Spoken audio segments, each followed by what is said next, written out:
Dear student, আশা করি সবাই ভালো আছো। আজকে এই ভিডিওর মধ্যে অনুশীলনী 8.4 এর কোয়েশ্চেন নাম্বার 11, 12, 13 তিনটা সমাধান করব। কোয়েশ্চেন নাম্বার 11 কি কইছে দেখো, বছরের চক্রবৃদ্ধি শতকরা কত হারে মানে সুদের হার বার করতাম। 3 বছরের মাথায় 64 টাকা 125 টাকা হবে নির্ণয় করো।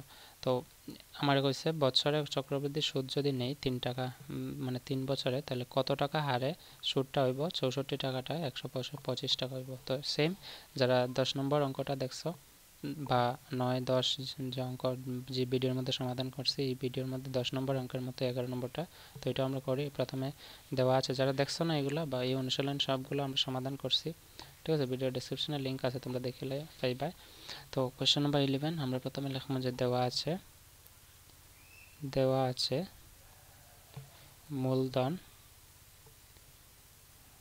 মূলধন দেওয়া আছে পি দেওয়া আছে কত টাকা দেখো, পি দেওয়া আছে 64 রুপিস পি। তারপর আছে সবৃদ্ধি মূল বা সুদ মূল দেওয়া আছে, সুদ মূল মানে কি এও দেওয়া আছে, দেওয়া আছে কত 125 টাকা মানে রুপিস। আর সুদের হার দেওয়া আছে, সুদের হার না সুদের বছর দেওয়া, বছর মানে 3 বছর আছে।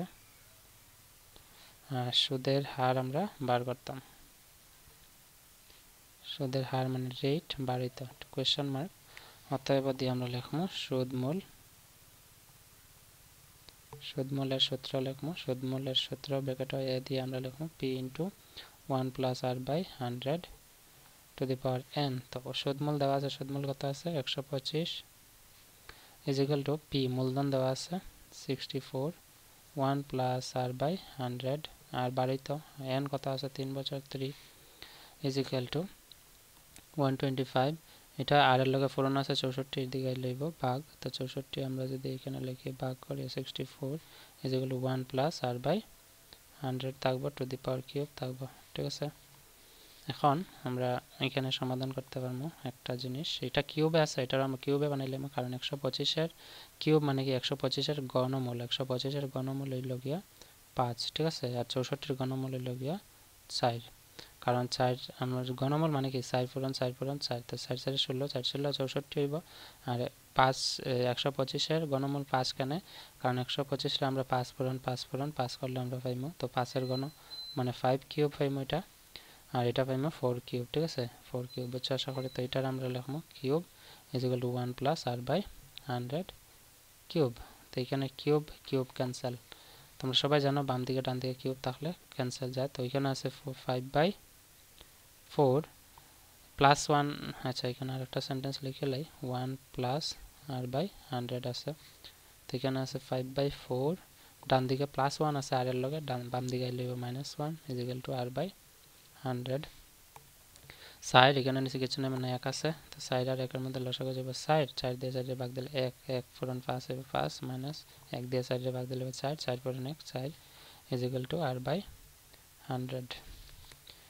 এখন 5 থেকে 4 গেলে থাকবো 1, নিচে আইব 4 ইজিক্যাল টু আর বাই 100। এখন আমরা বজ্রগণন করবো, সমান চিহ্ন দুইটা ভগ্নাংশ মিডিলে তার সমান চিহ্ন, তো 100 পূরণ 1 হইব 100, নিচে আইব 4 পূরণ আর, ঠিক আছে। তো 100 পূরণ 1 লিখবো এখানে, নিচে আইব 4 ইজিক্যাল টু থাকবো আর, ঠিক আছে। এখন আমরা আর রে বাম দিকে নিমু গিয়ে, এটা ডান দিকে নিমু গিয়ে, ঠিক আছে। আর সমান লিখবো 100 পূরণ 1 হইল 100, নিচে হইল 4, ঠিক আছে। তো আর সমান 4 দিয়ে 100 রে ভাগ দিলে আমরা পাইমু 4 25 100, তো 25% হইব গিয়া রেট অফ ইন্টারেস্ট। অতএব দিয়ে লিখবো আমরা যে সুদের হার হবে কত 25%, বুঝছো আশা করি। এটা হচ্ছে আনসার। এখন কোয়েশ্চেন নাম্বার 11 এর সমাধান আমরা করছি, কোয়েশ্চেন নাম্বার 12 13 করছি এই ভিডিওর মধ্যে করে দেবো, তোমরা লিখে নাও এটা ভিডিওটা পজ করে। চলো নাও নেক্সট কোয়েশ্চেন করি, কোয়েশ্চেন নাম্বার 12 এবং কোয়েশ্চেন নাম্বার 13। কোয়েশ্চেন নাম্বার 12 এ কইছে যে 500 টাকার বার্ষিক শতকরা 10 টাকা হারে 2 বছরের শেষে মিশ্র সুদ ও সরল সুদের পার্থক্য, অর্থাৎ 500 টাকার বছর ও 10 টাকা সুদের হারে মানে 10% হারে কইছে সরল সুদও বার করতাম আবার মিশ্র সুদও বার করতাম, বার করে হয়েছে দুইটার মধ্যে পার্থক্য বার করতাম, ঠিক আছে। তো প্রথমে আমরা লিখবো যে দেওয়া আছে মূলধন সমান মূলধন ব্র্যাকেটে পি সমান দেওয়া আছে। আচ্ছা, তোমরা মূলধন লেখার আগে মূলধন দেখো কত আছে, 500 টাকা। ঠিক আছে, আমরা লিখে লাই। তোমরা এই সূত্রটা এটারে আমরা সূত্রের সাহায্যে করতে পারবো। ঠিক আছে, একটা সূত্র আছে যে সরল সুদ আর মিশ্র সুদের পার্থক্যের সূত্র। আমি এটা লিখি, তোমরা এখানে আমি লিখিয়ে দিই এখানে যে মিশ্র সুদ মাইনাস সরল সুদ,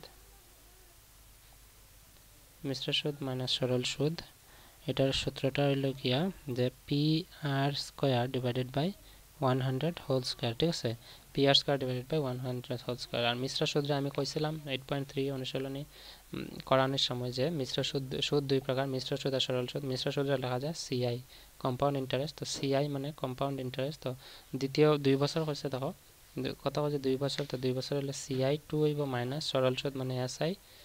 ঠিক আছে, মানে কম্পাউন্ড সিম্পল ইন্টারেস্ট মানে সরল সুদ ইজিক্যাল টু সূত্র হইব গিয়া P R square divided by 100 whole square. তোমরা মনে রাখো পি মানে মূলধন, আর মানে কি, আর হইল গিয়া রেট অফ ইন্টারেস্ট। তো এটা সূত্র, এই সূত্রটা তোমরা মনে রাখবা। এই অঙ্কটা বা যে কোনো মিশ্র সুদ সরল সুদের পার্থক্য যখন করব বার করতে আমরা এটার বার করতে এই সূত্রের মাধ্যমে বার করতে পারবো। ঠিক আছে, তো প্রথমে আমি কিতা লিখছি, মূলধন দেওয়া আছে 500 টাকা। তারপর নিচে আমি লিখবো যে সুদের হার ব্র্যাকেটের রেট অফ ইন্টারেস্ট 10 টাকা হারে হয়েছে, মানে 10%। ঠিক আছে, তোমরা মনে রাখবা যখন 10 টাকা হার 15 টাকা হার করবে তোমরা শতাংশ মনে করবা। তারপরে আছে সুদের সময় দেওয়া আছে এনও দেওয়া আছে 2 বছর। ঠিক আছে, এখন আমি সরল সুদ আর মিশ্র সুদের পার্থক্য, সরল সুদ আর মিশ্র সুদের পার্থক্য এইভাবে কেন লিখি, মিশ্র সুদ আগে কেন লিখি, কারণ আমি তোমার প্রথমে বুঝাইছিলাম 8.3 অনুশীলনী করানোর সময় যে মিশ্র সুদ সবসময় সরল সুদ থেকে বেশি থাকে। তো বড়টা আগে নিশ্চয়ই আইব। তো আমি লিখবো যে মিশ্র সুদ মাইনাস সরল সুদ ইজিক্যাল টু সূত্র আছে P R square divided by 100 whole square. ঠিক আছে, তো এখন প্রশ্ন হলো যে পি কিতা আইব আর কিতা আইব। আমি সব কিছু এখানে প্রশ্নের মধ্যে দেওয়া আছে, দেখো পি আছে আর আছে, তো আমরা শুধু লিখিয়ে যেতাম। ঠিক আছে, আচ্ছা এটার মধ্যে টাকা লিখে লিখবে।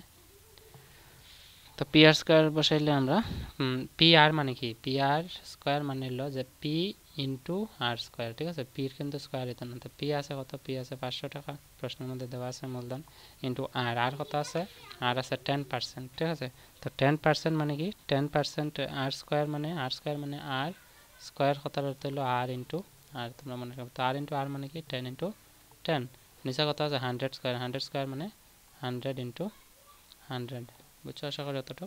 এখন আমরা কাটাকুটি করলে পাইলাম, দেখো এখানে 0 এখানে 0 এখানে 0 এখানে 0 ক্যান্সেল। এখানে কত রয়েছে 100, নিচে 100 পূরণ 1 হইলো 100, উপরে কত রয়েছে 1 একে 1, 500 একে 500। ঠিক আছে, তো ওইটার আনসার দেখো এখানে 0 0 0 0 ক্যান্সেল, আনসার কত আইব 5। নিচে তো 1 থাকা না থাকা সমান। ঠিক আছে, তো মিশ্র সুদ আর সরল সুদের পার্থক্য কত টাকা হইব, 5 টাকা। বুঝছো আশা করি। তো একদম সহজ, কারণ এই সূত্র যদি মনে রাখো তোমরা একদম সহজভাবে বার করতে পারো, নাহলে অঙ্ক পুরো পেজ লই লইব। ঠিক আছে, পুরো পেজ লই লইব, খাতা ভরে যাইব। তো আমার 12 নম্বর শেষ, এখন আমরা সমাধান করলে 13 নম্বর কইছে যে কত টাকা 2 বছরের 4% হারে চক্রবৃদ্ধি ও সরল সুদের অন্তত 1 টাকা হবে নির্ণয় করো।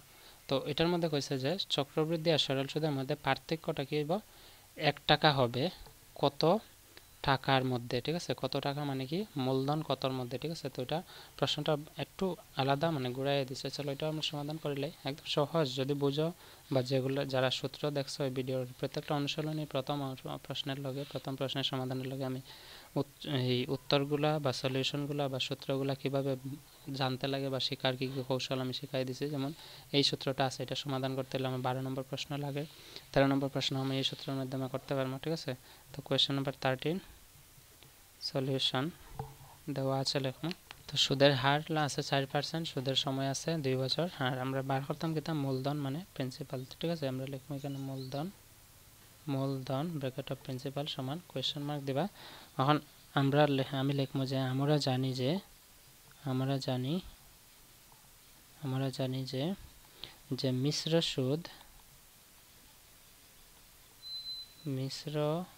সুদ মাইনাস সরল সুদ সমান সূত্র আছে P R square divided by 100 square. তো মিশ্র সুদ আর সরল সুদের অন্তর যেটা আছে, মিশ্র সুদের সরল সুদের অন্তর দেখো প্রশ্নের মধ্যে কয়ে দিছে যে চক্রবৃদ্ধির সুদ মানে মিশ্র সুদ ও সরল সুদের অন্তর কত আছে 1 টাকা হবে, ঠিক আছে। তো এখানে মিশ্র সুদ আর সরল সুদের বদলে আমি কিতা লিখতে পারবো 1, বুঝছো আশা করি দুইটার অন্তর। তো ওখানে সমান দিয়ে আমরা পি তো বারোই তো মূলধন, তো আর মানে কি সুদের হার দেওয়া, সুদের হার কত আছে 4, 4 স্কয়ার মানে কি 4 × 4, ঠিক আছে, 4 × 4 এটা আর স্কয়ার, ঠিক আছে। তো এখানে নিচে 100 স্কয়ার মানে কি 100 × 100, বুঝছো আশা করি। এখন আমরা এটার কাটবো, যেমন এই সাইড দিয়ে 100 টাকা কাটলে হইব 4 25 100, এই সাইড দিয়ে 100 টাকা কাটলে হইব 4 25 100, ঠিক আছে। সাইড 25 100 আর 4 25 100 কাটা গেছে। এখানে কত রয়েছে দেখো 1 = পি বাই 25 পূরণ 25, 25 পূরণ 25 মানে কি 625, ঠিক আছে। 25 পূরণ 25 হলো 625। এখন দেখো পির লগে 625 ভাগ আছে, এটারে লিখতে হইব পূরণ হইব, অর্থাৎ আমি এখানে লিখতে পারি পি = লিখব 625 × 1, কত হইব পির মান, পি সমান 625 টাকা, বুঝছো আশা করি। অতএব দিয়া লিখব, অতএব মূলধন হবে 625 টাকা, বুঝছো আশা করি। এটাই হচ্ছে সমাধান। তোমরা এখানে এটা নিচে লিখবা, এখানে যেহেতু স্পেস নাই।